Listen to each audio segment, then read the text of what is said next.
এই ভিডিওটা ছিল আমার জন্মদিনের দিন রাতে করা, তো সেদিন তো আর পোস্ট করা সম্ভব হয়নি, তো আজ পোস্ট করছি। তো সেদিন আর রাতে রান্না করতে হয়নি। ও বলল, আমাকে বলেছিল বাইরে গিয়েই খেতে, কিন্তু আমি বললাম তুমি কিছু একটা নিয়ে এসো, বাড়িতেই ডিনার করে নেব। তো আমি তো চিকেন বিরিয়ানি খেতে খুব ভালোবাসি, তো ও বললো ঠিক আছে, রাতে ডিনার বানিও না, আমি যাওয়ার সময় চিকেন বিরিয়ানি নিয়ে যাব। আমি বললাম ঠিক আছে।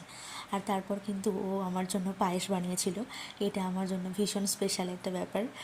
তো যাই হোক, সেটা আর ক্যাপচার করা হয়নি।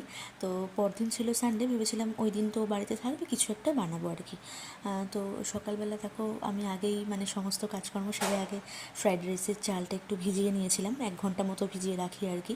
তো তারপর ওর শরীরটা সেরকম ভালো ছিল না, তো বললাম তুমি আর অফিস যেও, মানে সরি বাজারে যেও না। হ্যাঁ, তো ও আর বাজার যায়নি, টুকটাক কিছু মানে অনলাইন থেকে অর্ডার করে দিয়েছিল, মানে টুকটাক কিছু সবজি ঘরে ছিলই, আরও কিছু নিতে হতো। তো টুকটাক কিছু অর্ডার করে দিয়েছিল। আর ওই আমার ঘরের জন্য একটা ব্রেড আর পনির, তারপর একটা কর্নফ্লাওয়ার আর একটা দই নিয়েছিলাম। আমি ওই অনেক দিন ধরে বলছিলাম যে একটু মিষ্টি দই খেতে ইচ্ছা করছে, তো মিষ্টি দইটা নিয়েছিলাম এই প্রথম। আর জানো তো, এই দেখো বিনসটা দেখো এত ফ্রেশ এসেছে এবারে। আমি এর আগেও বিনস নিয়েছি, এতটা ফ্রেশ কিন্তু মানে পাওয়া যায় না। যাই হোক, টাচউড ভালোই পেয়েছি, সব সবজিগুলো মোটামুটি ভালোই এসেছে। কলমি শাকটাও বেশ ভালোই ছিল। আর এই যে দেখো, ঢ্যাঁড়স নিয়েছি, একটু আদা, শসা, গাজর, ঢ্যাঁড়স মোটামুটি বা টুকটাক ভালোই এসেছে। কাঁচা লঙ্কাগুলো তো মানে খুব ভালোই আসে। আর গাজরটাও আমি যে কবারটা নিয়েছি মোটামুটি ভালোই এসেছে।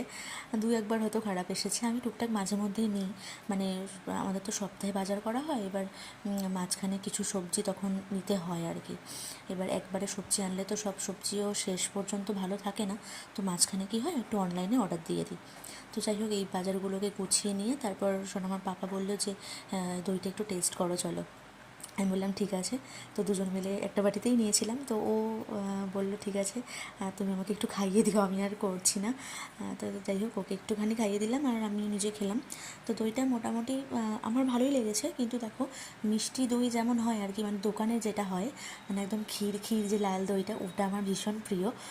আর দইয়ের মধ্যে লাল দইটাই আমার খুব ভালোবাসি খেতে। সাদা দইটাও মোটামুটি, আর টক দই তো শরীরের জন্য খাই আর কি। তো মিষ্টি দই আমার বেশি প্রিয় আর কি। আর ওই নবদ্বীপের একটা দই হয় না, একদম ক্ষীর ক্ষীর লাল দই, ওটা আমার খুব খুব প্রিয়। তো যাই হোক, এই ওভারঅল দইটাও ভালো ছিল আশীর্বাদে। তোমরা কে কে এই দইটা খেয়েছো অবশ্যই কিন্তু কমেন্ট করে জানাও।